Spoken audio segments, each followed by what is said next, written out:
have. Okay, Yes, we're recording. Rolling. And recording. okay, so again, it's like, yeah, if you know, if we need to stop for anything to, we can pause it, so. But Rick, you got the floor. Okay. And also the chair and table. And I had the floor on many times. Yeah. Been known to have the floor. Wes. Where did You're Nisi not go? in video. What? Where did Nisi go? Well, she couldn't, Here? well, I don't know if she could hear, but we certainly couldn't hear her. Oh, So I think- Yeah, And now She's is gonna retrying. probably log back in, I think. She was talking, but. Okay. oh, we couldn't hear her. Mm. Okay. We'll get started if that's all right. Okay. Yeah, I put the agenda in here based on what Nisi the agenda should be. Opening treatment down below.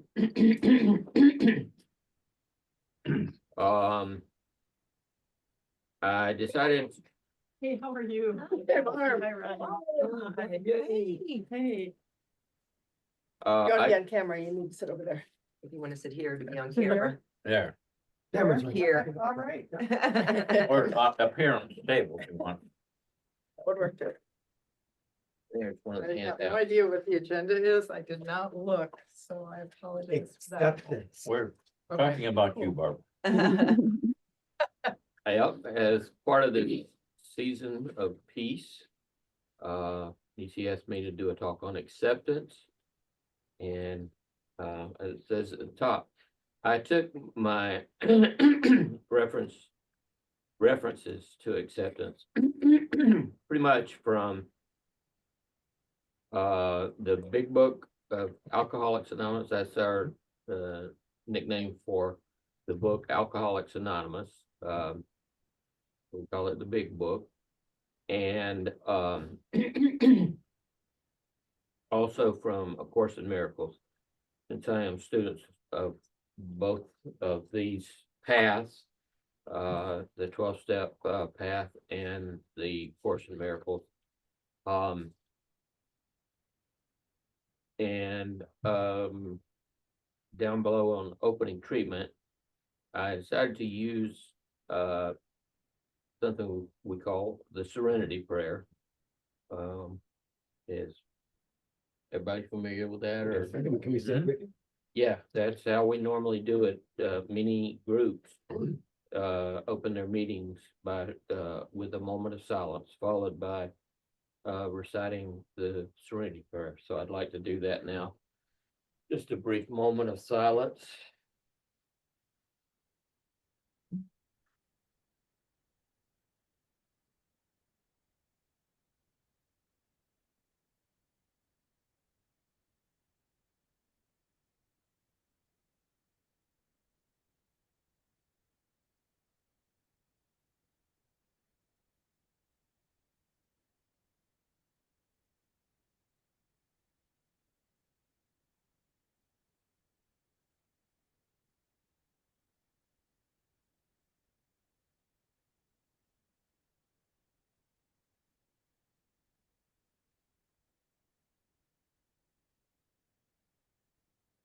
Prayer.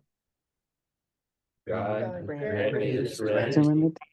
of the things I cannot change, the courage to change the things I can, and the wisdom to know the difference. Okay. Let's go around. It says all say their names and their favorite color or city or vacation as a little icebreaker. If a new person joins, ask how they found us. So my name's Rick. I'm an alcoholic. Rick. I just celebrated 31 years in my home group. Yeah. In a row, birthdays, holidays, and football games included. And I'm also I've been a Course in Miracles student more or less that entire time. I say more or less, sometimes more dedicated, committed, and sometimes not. But anyhow, and then so I took a lot of my references for thoughts and ideas on acceptance from those two paths that we'll be talking about tonight.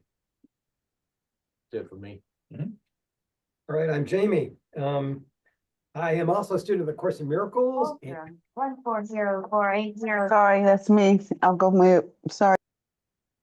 and as a student of Course in Miracles, I bring it with me during the day and repeat things. And right now I'm on lesson 132, and it is teaching me that the world is not here. And I'll leave it at that. If I say strange things, you might know why. My name is Barb, and I'm also studying A Course in Miracles. I'm probably not as in-depth as Jamie is, but it does bring me joy, I will say Cool. that. And as far as my favorite color or city or vacation, I guess I would have to say that I really do like California, and there's a little town in California called Quincy where my son used to live, and it was quite beautiful and wonderful. And I'm happy to be here. I'll leave it at that. This is Geneve. I study the Course in Miracles, but I don't understand it.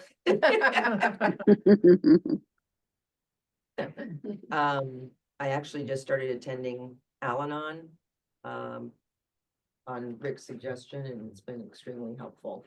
Good. So yeah, I'll just say my favorite color is green.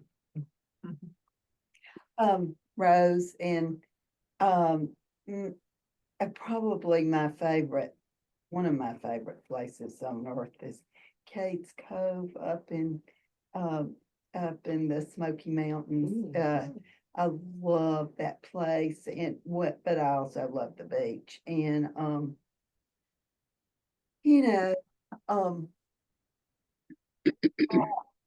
I think that Al-Anon that's where things started to make sense for me 40 years ago, 40 plus years ago, actually. And the Spiritual Enrichment Center has been a wonderful place to learn and be reminded of truths. So. Nice. This is Cassie. Miss Cassie. Let's see. My favorite color is sometimes purple and sometimes teal. And I like to go to Michigan to visit my niece and her two little boys. I'm Ron Blue, Missoula of the Mountains. Them to introduce themselves. Yeah. Whatever order y'all can fight in. I guess I'll chime in. I apologize for the video, but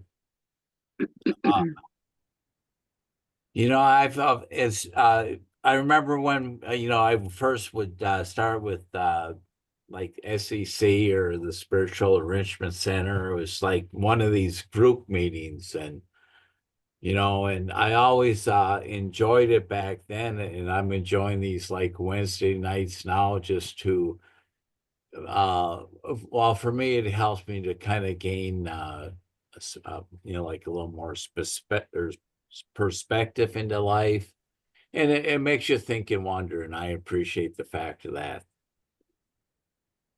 Okay, and Jan here. And I don't apologize for our camera being off because I'm in my comfy clothes. That's what I like about Zoom.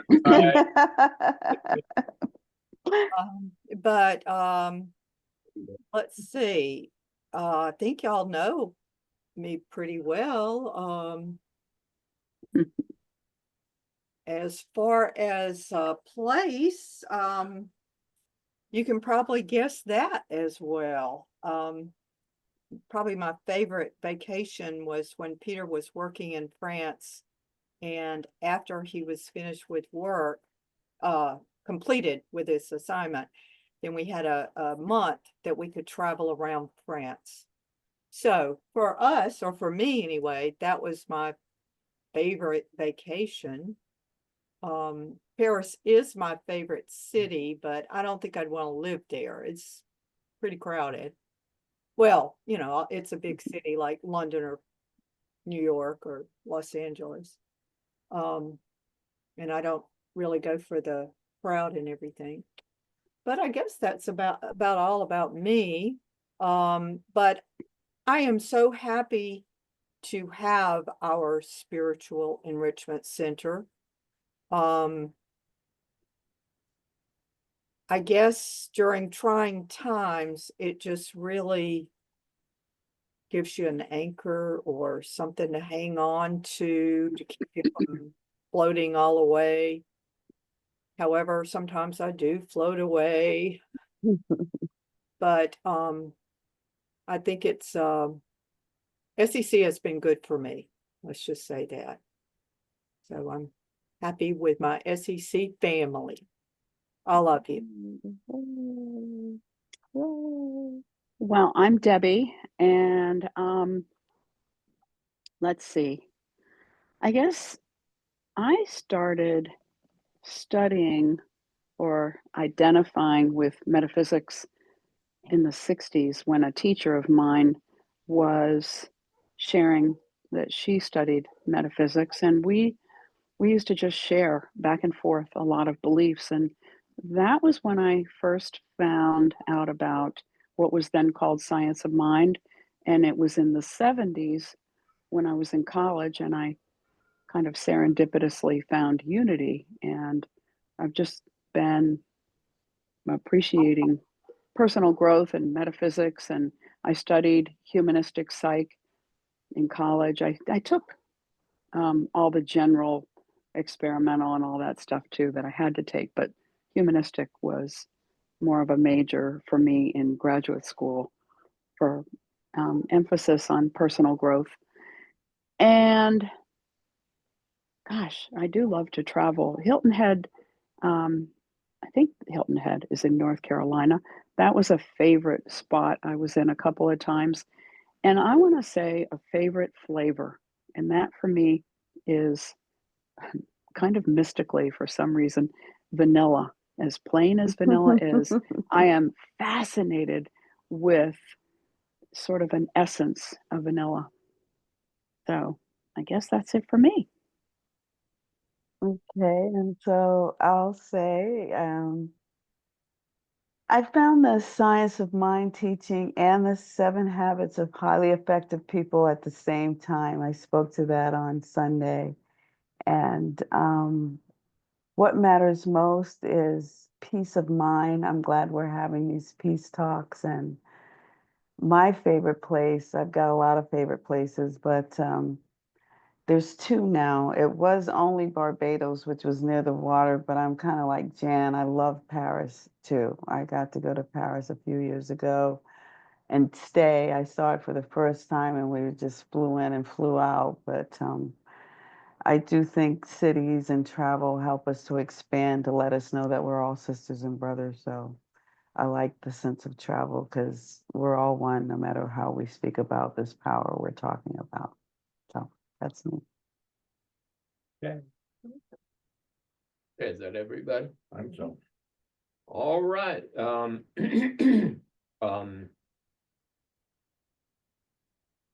basically, I think it was kind of laid out that we would, go through some material and then have an open discussion afterwards, but, I kind of want to, make it open for comment or questions or,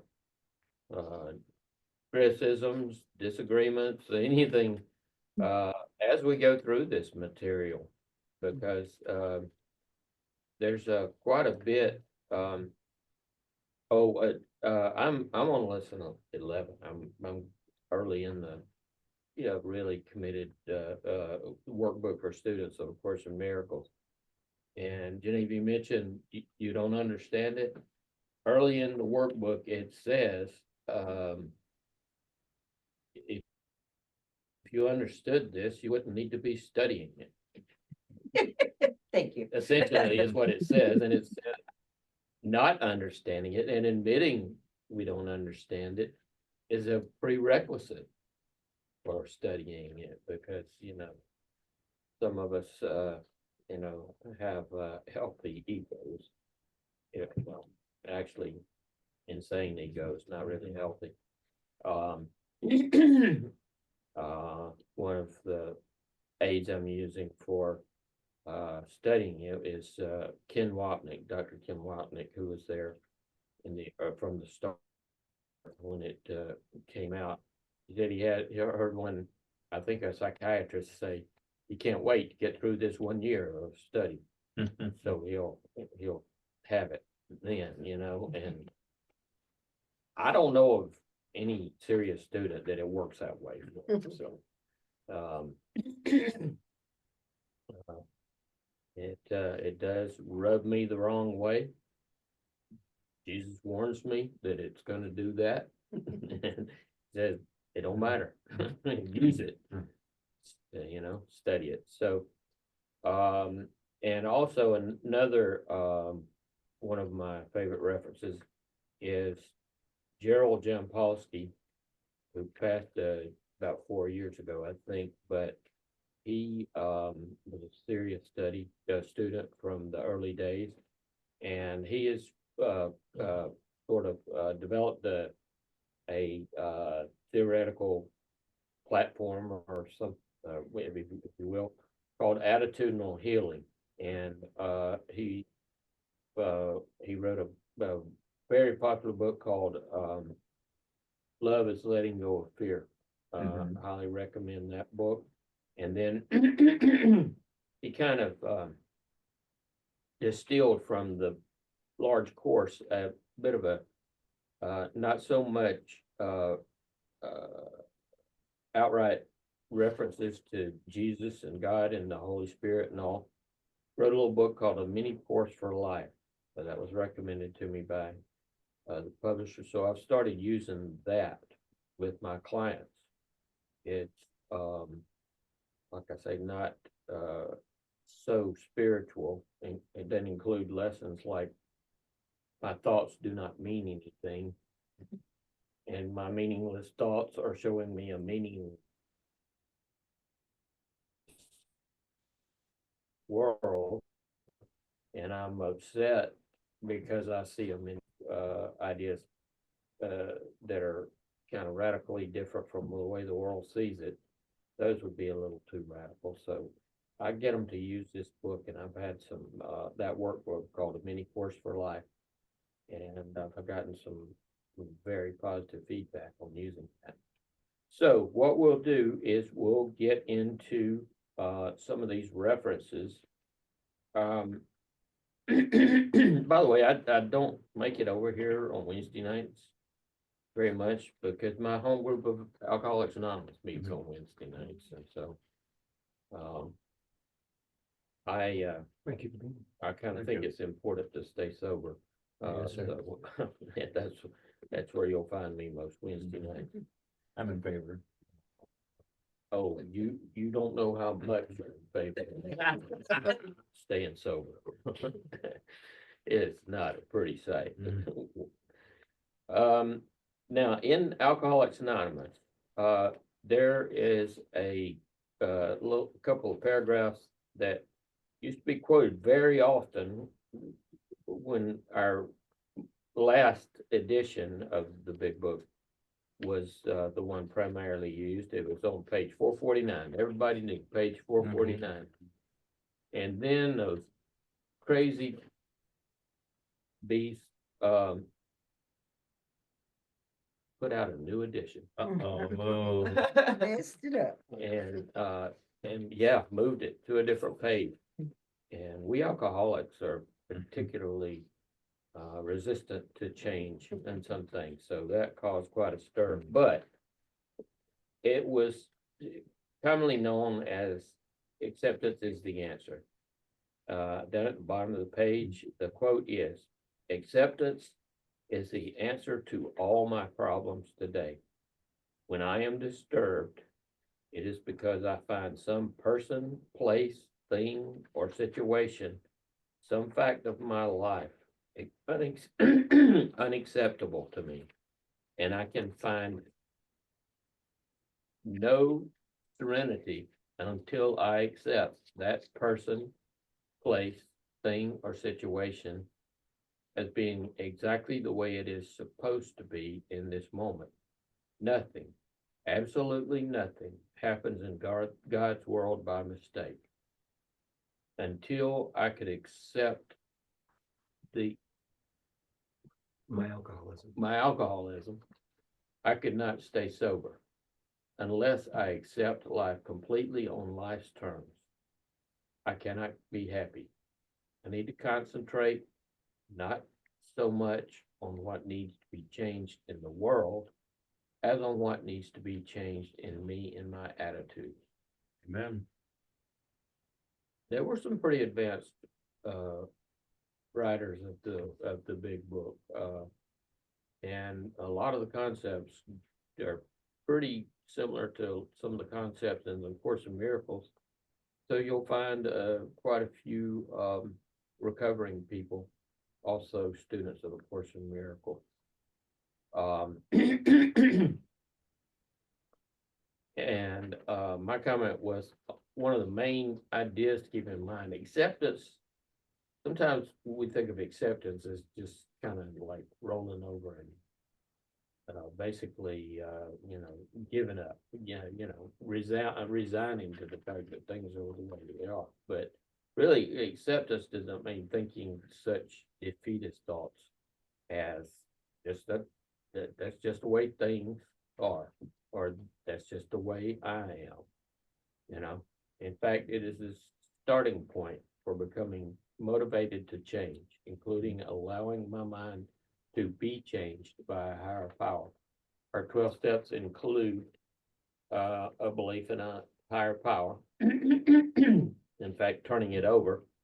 It's one of our slogans. We got lots of them. And the serenity prayer, which is repeated here, because we recommend liberal use of the serenity prayer. Most situations, if we apply this test to them, we can get guidance in our mind as to whether to do something or not, or what to do, and motivation to do it, courage. I sometimes think the third line should be, or fourth in this case, should come first. The wisdom to know the difference. Is it something I can change or cannot change? Yep.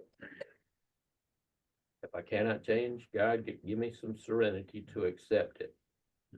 If I can change it, God, give me some courage to make the change, take the action that I need to take. Okay, comments, questions? Makes sense to me. Who wrote the Serenity Prayer? It is a little bit disputed, and there's a long version of it that includes more of a religious bent to it, accepting as he did this evil world and all, and it just, so a lot of recovering alcoholics are, still have some problems with organized religion, including me. That's why I belong to this organized religion like CSL and Unity. I'd like to chime in if I could, and this is about these earlier with these talks, I commented about how they're kind of coming all into one. And so with the acceptance, and then it's like even with patience, and it's like going to thinking, I was thinking about an episode I had, and I think I talked about it one of the times where I was working on something, and I just got so frustrated with it. It's like I took my frustration out on this thing that just couldn't think, you know. And it's like that I took this breath, and it's like, yeah, it had nothing to do with it, you know. It was all me, you know, and to accept the things to that if I didn't want it to work do what it did, I need to take and like change it so it doesn't happen again, you know. And you know, I think about that too, you know. It's like some things just don't have you know, as you got to kind of think for other things that don't have a mind in that, you know. And it's like, so, and I understand where you're coming from then, Rick. So you eventually got tired of it not working and decided to try something different. No, I haven't really, you know, I probably got a fumble with it before, and I really get to dig into it to see what's going on, though. Yeah. Um, you know, there are, you know, there's some, I guess to go kind of like on the bright side, to kind of go to, you know, like having the patience and the acceptance. It's like, well, you know, I was working on this mower I had, and you know, I took this one cover off, and I'm kind of looking in this cover, and it's like, well, saw something in this cover. It's like, well, it's really, where'd this come from, you know? And so when I kind of correlated, I kind of like memorized, oh, for like some of the things that I would do, it's like I'd have this one big pile of all the same stuff. And it's like, if I see a bolt in there, it's like, this pile of stuff didn't create this bolt. So, um, but it was good to see, and it came to me where I could see where it went to, and I figured out where it went. So that was kind of good also. So I'm sorry. For me, Mhm. acceptance is it's the last and final stage of grief or any loss. And we go through bargaining, denial, depression, anger, all of those stages, and we may go back and forth between them before we get to acceptance. So I was kind of saying to someone, even when we were kind of deciding what attributes we would use, I think if we can, I don't think we can forgive until we get to acceptance. So we did forgiveness last week. Geneve were pretty key on that, and I see that as an ongoing process. The habit of forgiveness is what I came up with that one, but I don't think we can even get to forgiveness without accepting whatever it is, good or bad, so we can forgive it. So that's what I see. I think, that. yeah, I think I agree. I will say that I heard a speaker once.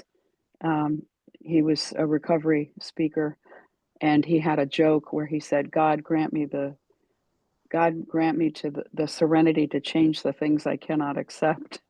I like that. But you know, Bury the I would body. I would say that when I reached a point a few years ago where I knew that I had crossed a line into acceptance, that I would not have to go back to a place of as much struggle. And at that point, I was I found it much easier to forgive. And I heard a nun once say that it's up to us to forgive ourselves and up to God to forgive everyone else. And I kind of like that. I also know though that just by acceptance, it's much easier than it ever used to be for me to forgive self and others. And at the same time, until I found that place, anybody who told me, "Well, can't you just accept it? And you just should accept it. And all you need to do is accept it. And what's the matter with you? Why don't you just accept it?" That doesn't work for me.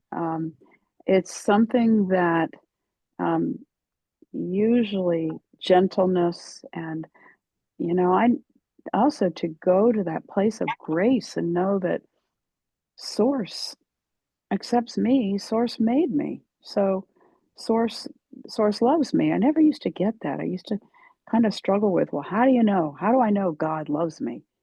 But source, I go to that place a lot more now. And so I couldn't talk myself into accepting until I got there.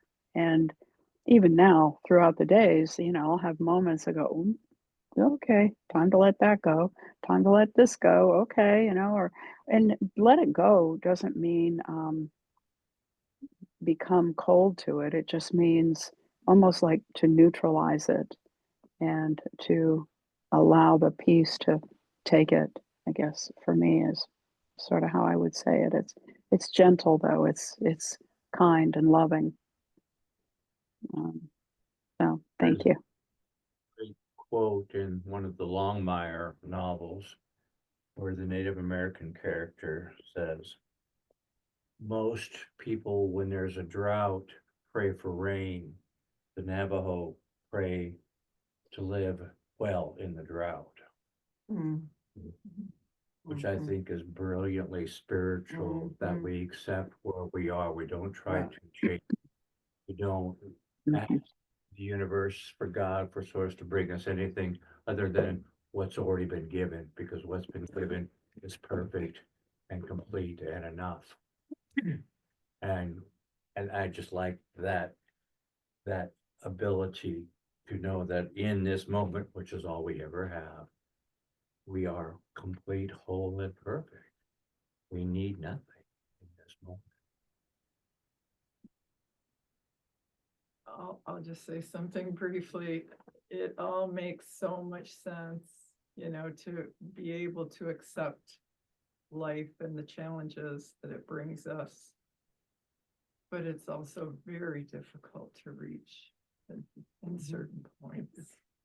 And I'm struggling right now with multiple things, but I wish I was there because I can see how it would be so freeing and comforting. And it's really hard for me to accept many things in my life and the way I'm treated by certain people. And Oh, really doing my best to say that it's not between me and them, it's between me and God. And I know I heard that here and I appreciate that. And I rely on that simple sentence a lot.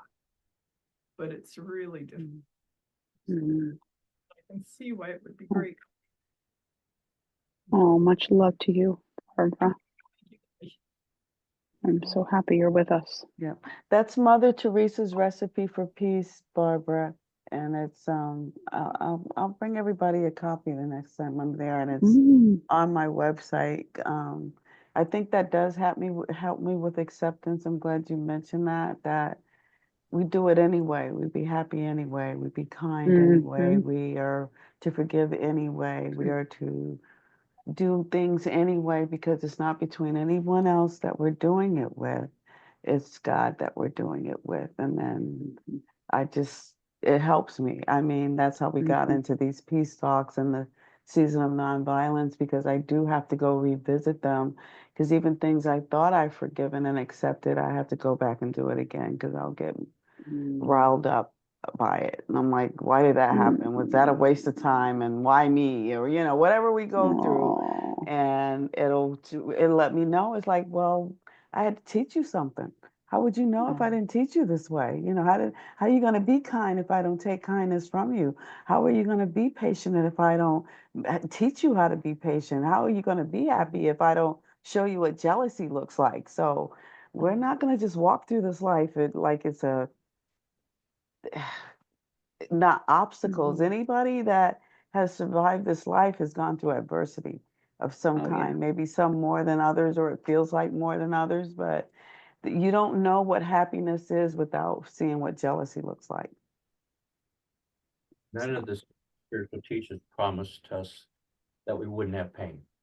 They said we wouldn't Mm. have harm, but nobody said that you're not going to have pain because pain's how we learn. And accepting that mm, part of the process. Who was it that said, was it the Buddha? Pain is inevitable, but suffering is optional. Correct. You nailed it. And most of us, at least the ego part of our mind, uh, uh, equates change with pain. It's painful. But one of our slogans is when the pain of the pain becomes greater than the pain of the change, then we'll change. That's fine. And change is Say that again, Rick. when the pain of the pain becomes greater than the pain of change, meaning the ego, undoing of the ego, then we'll change. When the pain of the pain becomes greater than the pain of the change, we'll choose to change. Hmm. We quit hitting ourselves with the hammer, we'll stop and then pick a better way. When we get sick and tired of being sick and tired. Oh, As okay. the old saying goes, you change your thinking, you change your life. Right. That's our slogan, one of our transforming lives, exactly. The first step of Alcoholics Anonymous. Admitted The we're admission. powerless. I think Source, I feel that Source and guides and whoever, whatever, want us to feel good, want us to be in joy, and never promised that it was all going to be non-bumpy, but I think whatever it is, or whatever you want to call it, that it are there to support us, that it was an agreement that we made to be here. And I don't think, it's, just all about, oh, we're just so stubborn and we're just so, it's our ego and our human and this and that.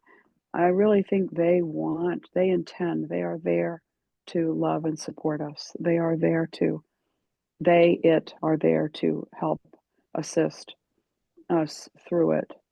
And the more I lean into that, the better I feel. Now, I can take a while sometimes and go, I'm not, but when I lean into it, wow, what a difference. And I don't take as long as I used to get there. But Jamie mentioned step one of the 12-step program.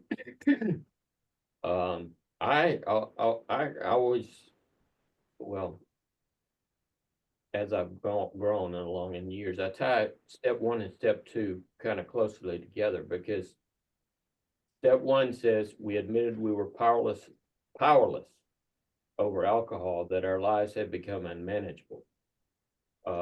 Obviously our lives have become unmanageable by us and the mind that we're thinking with, the ego, lower insane part of our mind. But step two says, came to believe that a power greater than ourselves could restore us to sanity. Okay. Some alcoholics say, insane. I'm not insane. I just drank too much. The insane part of our mind. So if you tie that back to step one that says we're powerless, and the Course in Miracles states that we are far from powerless. We were created by an all-powerful creator, and his, for convenience of a pronoun, image and likeness. So it's a matter, we're not truly powerless, we're merely insane. What? We We're think what? We're what? We're insane. I have ex-wives that'll swear to that. I've been insane for a long time. Well, there's now I'm gonna have to attest to that, because I think everybody's probably got a little crazy. Oh yeah, good thing. But insanity is something different. That's doing the same thing and expecting something different to happen. I'm not that person. I Mm-mm. expect something different to happen. So I might be crazy because I jump out of an airplane, perfectly good airplane, or, you know, things that people won't do, climb a bridge.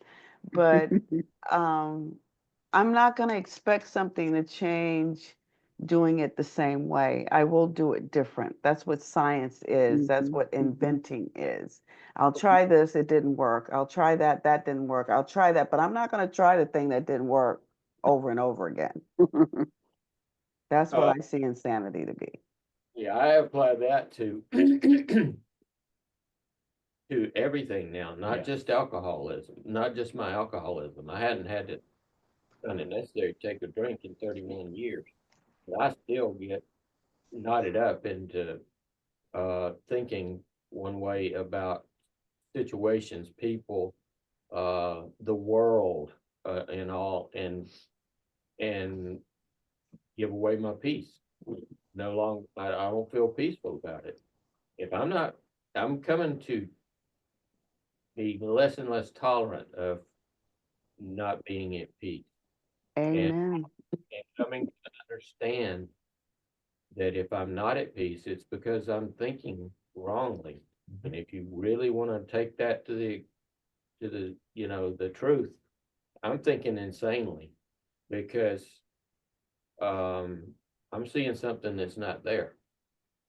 Um and my thoughts about it are in reality they're meaning, and my meaningless thoughts are showing me a meaningless world. And uh that's what's tying me up in knots. So it is a training, it's a process. We couldn't take it all at once. The truth, the whole truth. Of course, miracles equates that to say you have a child sleeping in their bedroom, he's just sleeping, and you uh, you go in, throw the light, throw the door open, flip the light on, and time to get up, time to wake up. No, we're going through a gentle process here, and that is fine. We can't uh we can't. I mean, it would be more fearful to be given the whole picture. We wouldn't understand it all if we got it all at once. So we have. I bought um, a journal today. It says progress, not perfection, on the cover. Bought 2 copies of it. To fill them up. In case you make a mistake. Yeah. In case I want to retract some that I wrote in one. Well, if we realize that we have the opportunity to choose joy and peace and acceptance in every moment and still make choices that bring us discomfort based on expectations that aren't real and understandings that aren't complete, that's pretty much the definition of insanity, isn't it? Mhm. Choosing to hurt ourselves for no good reason other than we have because we think we know better than the universe because we think that we want is smarter than what God has for us. And learning to rest in that presence and that acceptance makes us more sane. And Except, as go ahead. I go down those roads of not accepting or struggle, I also have more empathy. When I come out of them, I have more empathy for other people who go through those. So Right. I don't chastise myself for going down those and thinking, oh boy, was I stupid because I thought I knew more than God. I I just know that, oh, yeah, there was one of those again. And now look at how much more rich I am now on the other side of it. And look how much more empathy I have for other people who go through that. I can't say, boy, who that is a stupid person. Look at them going through that and thinking they know more than God. Look at that. I can say, wow, have I been there? Wow, do I know what that's like? I was there 15 minutes ago or, 3 years ago or whatever.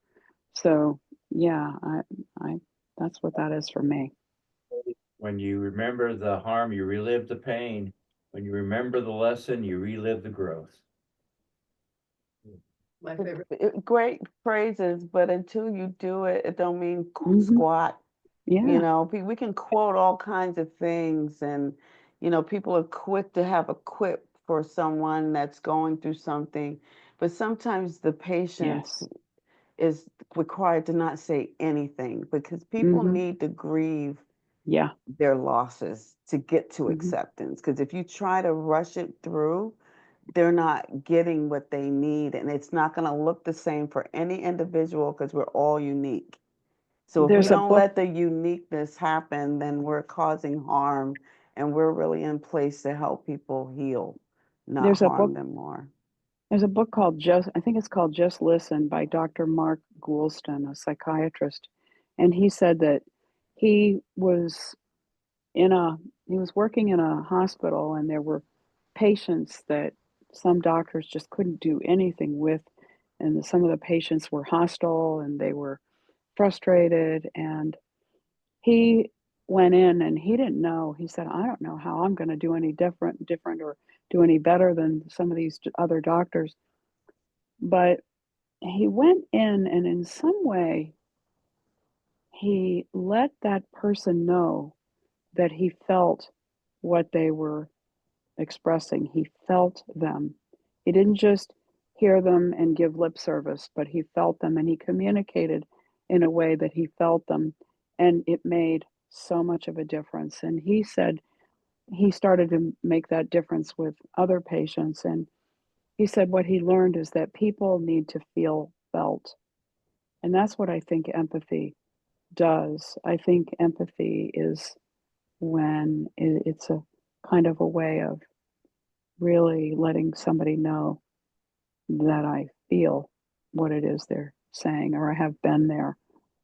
And not just, like you said, Nisi, and I'm really glad you said that, not just giving slogans or platitudes or whatever, but to really communicate that feeling of feeling them, empathy. One, There's a great book. You're- You may not be able to do anything, and just started extending love. Yes. That's one thing, one of the lessons that I picked up from A Course in Miracles is that all of our actions are one of two things. We're either projecting fear, our own fear, or we are extending love, the love that we know we are. So that helps with forgiveness.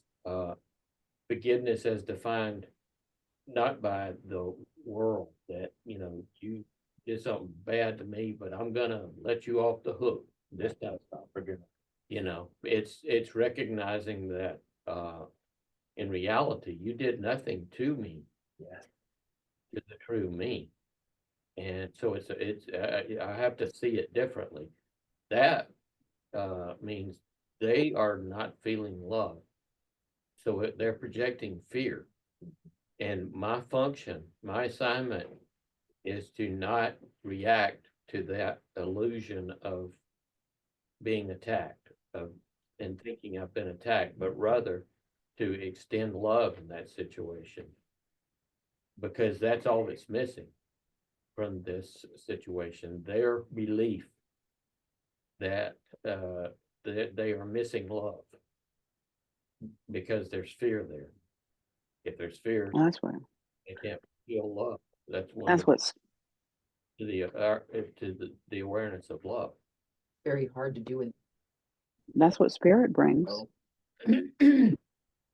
Our Spirit mind brings training, love. training. Yeah. I mean, how do you, I mean, going back to Nisi, sometimes you say the pause, Right. but it's like when you're in a heated, like all of a sudden you're just like, feel like you've been kind of slapped or something. I don't, Right, and it's like, how do you reset quickly kind of to like take that broader perspective? You turn to God or the Holy Spirit or Jesus and just repeat, I can see this differently. Yeah. I can see peace Okay. instead of this. Okay. Because that's our ego. If it was that easy, you wouldn't meet every Wednesday night, right? we have to get reminded of Yeah. it, because we can lose sight of it. I don't care how much we know. We can still lose sight of it, because as soon as you said what you said, Geneve, I thought about an incident at IBM where I was called out of my name in a meeting and I didn't expect it to happen.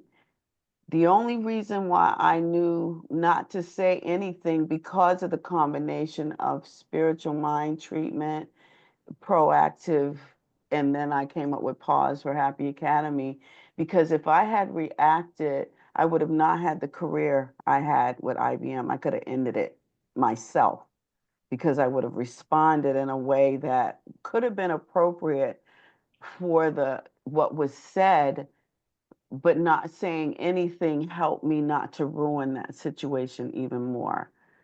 But you're So of mind training that has advanced in that path, that you knew what to do. something took over Rick almost. My Yeah. humanness wanted to beat his, but Yeah. my spiritual side said, stop, don't do nothing right now, because you're gonna mess up. That's a time of, let me get back to you, or, you know what, you raised a lot of things. I need to have a minute to think about it. Let me get back to you, or something. Sounds great, but I had to Yeah. just shut up and leave. Yeah, exactly. I Yeah, did. I yeah, I just yeah, had to leave. I couldn't. yeah, All that stuff sounds great, but that's not even what yeah. I did.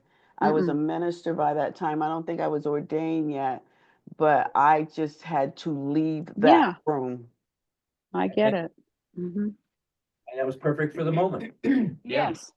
based on your higher level of thinking, spirit.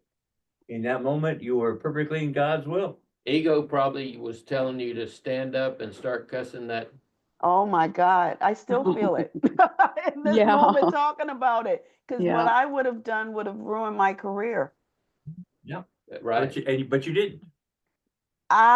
Something bigger did it, is what I'm Yeah. trying to get Yes. across, because Yes. I still feel like it Hmm. in Yeah. my person, Yep. but in my higher power, it shut that down. Hmm. Yeah, And I think that's that good. has to take over every time. I won't know when to inject Yeah. it. It will inject itself for me so I don't foul up. So you Hmm. I think that's what Rick was saying Yeah. in regard to Geneva. You surrender to it. You don't react. You take that moment that you talk about to say, okay, I need to make a different choice here. I need to let something else happen. That Y'all saying a lot of words. I didn't say all those words. I'm No, trying to tell you, all those words did not come up in my head. no, no, no. None of them.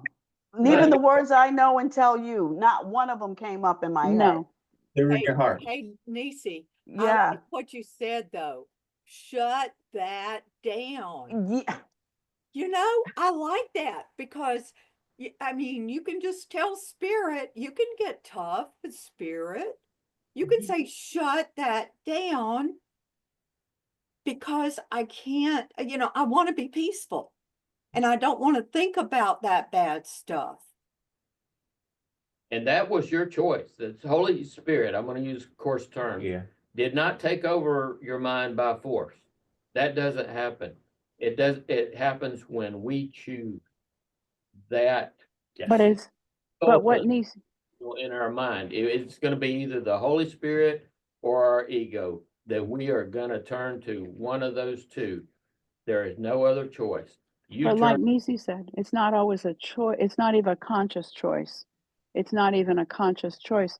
But I think the more the spiritual life we have kind of in the bank, the more that you were fully led to make that choice to get out of there. I mean, does that make sense? Have allowed your mind to be trained in that direction. You have practiced. Yeah, you Mm, practice. I don't even know if it's, yeah, okay. I don't know. I'll accept everything everybody's saying right now. All I needed to emphasize with, even with all I had, what I wanted to do and what happened was two different things. Yep. That's all I can say, because Simple. I still want that, but that's not what happened. But still, but you, my point is that it is our choice. Right. Part of that, one of the readings from A Course in Miracles, Jamie, help me out, is I choose the, uh, uh, I choose to see what everything I see. I choose the feelings that I would experience, and everything that seems to happen to me in this religion. I have asked for and received as I have asked. So we're much more in charge of what happens to us, I think, as we open ourselves and become willing for the next lesson. Our next lesson in our curriculum, we draw those situations to us so that we can practice. Give me, Holy Spirit, give me I want to learn this. Okay, well, Holy Spirit never promised us a rose garden, as the the old country and western song goes. We open our mind and say, all right, I'm ready for the next lesson in my training. Buckle up, Let's buttercup. lighten up a little. Yeah. Just I'm don't, glad you said that. Rick. never pray for patience. Oh, no, no. That's a good point, because you'll get more of what to be patient about. Well, wasn't there another thing that said, God grant me patience now? Yeah. Yeah, I Oh. prayed for patience, but at the beginning of one school year. And this one class, there was this one kid, he was cute as he could be, had a nice little smile. And he was he did well in class, but sometimes he just wanted to be the clown. And by sometimes, it's like almost every day. And we were on like the third floor, and our window didn't have a screen. And he opened the window and said, "Hey, Miss Sislo, look at me." And he started to put his foot over. Oh Oh, boy, did I ever freak out. oh my Of God. course, you wouldn't, there's concrete below and we're on the third floor. Oh my. I was just nervous. Mm. But I guess my point here was that, yeah, I paid for patience and I got Jason.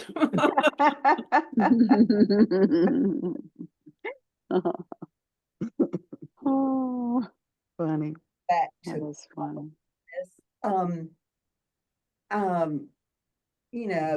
well, the first thing I'm going to say is that I had just figured out that I was powerless through the teaching of my wonderful patient Al-Anon sponsor. But so I went to a Course in Miracles group.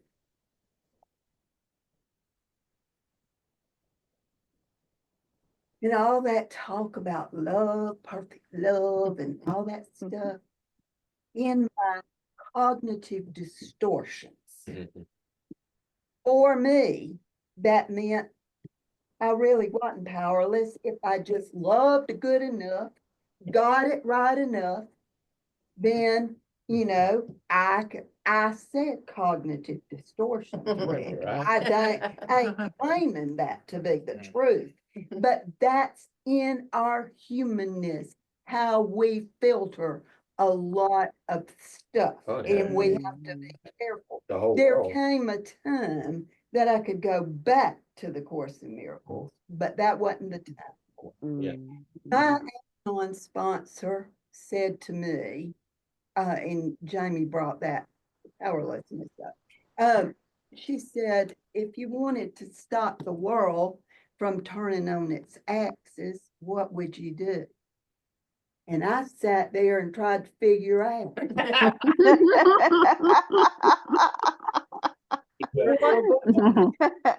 I didn't know it was a trick question. That's cute, Rose. That is adorable. Yeah. Uh-huh. for me, that's, when I am wanting to exert my power. Yeah. Over a situation, that helps to bring me back to some sense of sanity. But one of my favorite, we've all shared our little quotes and all, but one of my favorites is everything I've ever let go of had scratch marks all over it. That's a good one. That is good. I've never heard that before. Me but I either. like that. Because Aw. holding on to it, right, Rose? We don't want to let it go. Yes, Or yes. keep Yeah. on. It doesn't matter if it's painful, just don't Yeah, take it yep. away. This is familiar to me. Yes. Right. Aw. My first AA sponsor, 31 years ago, he came. So when I talk about powers, he said, it's not about power, power at all, really. It's about control. Mhm. Yes. The ego. It's about what? Control. What Oh, you, yeah. Yeah. that you can control. Yeah, And right. that's And you Mhm. That's So, diagnosed. I mean, the ego wants us to stay miserable as hell. Mhm. And control is an illusion. That's where the habits come in for me. And that's what happened as I think about that incident. I was proactive. Proactive is the freedom to choose. So we don't want control. We want freedom. And I got to stay Mhm. free in my life by not Nice. doing something in that spot. And I had been a facilitator of the habits for years by then. So it's back to what someone said. My mind was trained better than my ego had been trained better than to react on its own recognizances if I like freedom. I had either I want to be in freedom or enslaved, and control is enslavement. When you have to Mhm. control something, you've got to keep controlling it. If you're in freedom, you don't have to control nothing. Mhm. Yeah, even a jailer has to be there with their Right, prisoner. right. Right? So, Well, oh, good point. So good point. I think it's the freedom to choose. And that's what the Yeah. first habit is, proactive. I Mhm. wasn't reactive. I was proactive. and the good thing is, we do have control of our thoughts. Right. We choose what we want to think, what we want to see, and what we want to feel. We may not be so consciously aware of how much control we have, but that's a part of the growth process. The good news is that's all I need to control. Choosing peace over conflict, choosing love over fear, and I have control to do that. I may not believe that I have control because most of us think the world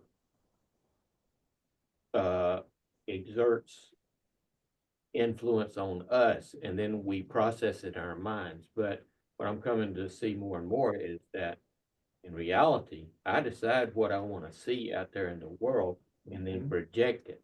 It's ass backwards of what the world wants to convince us that how that works, the five senses and all that getting processed in this, big old badass brain of mine. Well, the brain is not the container of the mind. The core of the lessons that I teach is that the only thing I ever control is me. The only moment I ever control it is now. And the only two things I can control are my actions and my attitudes. When you reduce life to that simplicity, then you're then you're free because you don't have to worry about, I can't control what anybody else thinks. I can't control what anybody else does. I can't control what I did yesterday. I can't control what I'm going to do tomorrow. The two things I can control is what I choose to think and how I choose to act. It makes life really simple. The action comes from the thought, Sure. from the thinking happens Yeah. first. And yeah, you're right. We can't could make anybody do anything. When I boil it down, nobody's ever made me or can make me do anything.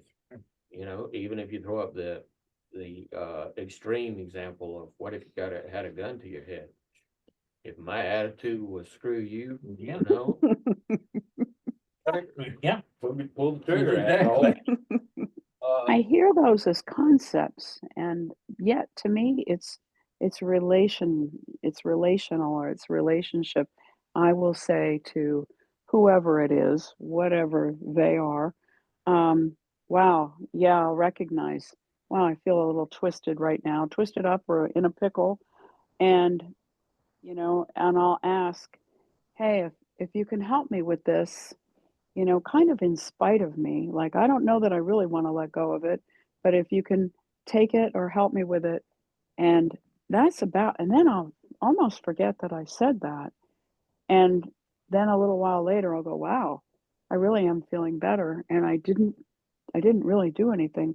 I just had that little thought, little tiny thought of willingness to allow it to change, allow it to shift. Um, it's not real intellectual. It's not a lot of concepts for me anyway. It's just allowing a teammate or a team or something beyond me to make that difference. And even then, we still have the choice. The best I might do that I can't make you do, best I might do is to influence you to feel love Yeah. by extending love. Yes, Might yes. influence me is to extend love to me when I'm feeling loveless, right? When I'm in fear. Right. That was the first way I got to know you, Rick, to feel your love. And I feel it all the time when I see you in person. You give that. And that's the first way that I experienced you and said, oh, I love this person. I like this person. I feel comfortable around this person.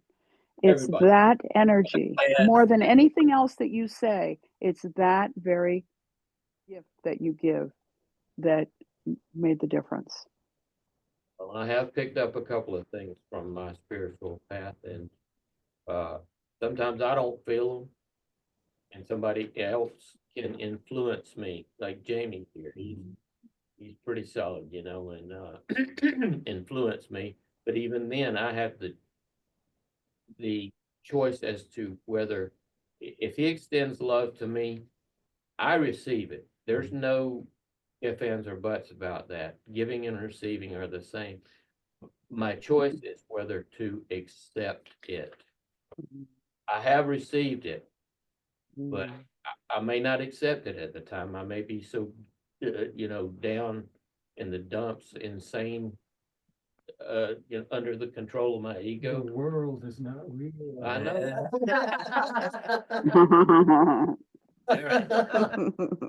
Yeah. And one day, right, it's meaningless. My meaningless thoughts are showing me a meaningless world. And once we all fully realize that in enlightenment, the universal will disappear. Can I ask one question? And I know this is probably blatantly, really blatant for everybody, but do you think that if you're not learning to let go of things and things happen in your life and you on this stuff and you try to let go and be loving and you struggle with it and you continue on, do you think the universe purposely continues to throw crap at you so that you will let go? Do you think it's just going to continue until you learn it? Only by your acquiescence. You're actually asking for it. There's a part of you that wants Crap. It's crap. Yeah, because think so? because you're Well, ready to learn the lesson. Because- You're yeah. ready, so part of your mind is ready to learn the lesson that's contained in that. Yeah, Mhm. that, you know, Do you know you're worthy beyond that? Do you believe that you're still just deserving of crap? No, I don't think I'm deserving of crap, but I sure I, and I have a hard time letting go of it. And in- Anyway, I don't mean to Oh, pour no, out my personal. no, story. No, it's No, it's a needed. great I question. think you're supposed to pour it out. One of the things I've Yes. always done is had somebody to pour out my garbage to. Because Yeah. you gotta Everybody, take the trash out. yeah, So that's what you're doing. And yeah. when It's it a good, seems like it's coming at you, it's kind of right what they're saying in the sense that there's something to look at, Barbara, but it doesn't give it to us until we're ready to. And I think when we're ready, it's a community like what we're into right now, this SEC environment, because that's what I found. That's when I found Science of Mind, when I was ready to get rid of stuff that felt heavy to me. And I didn't know why it kept happening to me. So my community helped me be strong in the sense that I didn't like what was happening. Even if I'm inviting it, how do I get rid of it? And as I got clear about my choices of freedom, back to freedom, it freed me from things that felt like it was burdening me. But I had to first face those things that were burdening me because I didn't sweep them under a rug. How did they make me feel? I addressed it. And as I addressed it, it helped me to feel the higher vibration I wanted, the kindness I wanted, the courage I wanted to get through that, the happiness that I prefer. yeah. And it started to disappear because I started to focus on environments like this that let me talk about it, that let me get it out, that let me say, this is hurting me. And it stopped hurting me. Those hurts went away.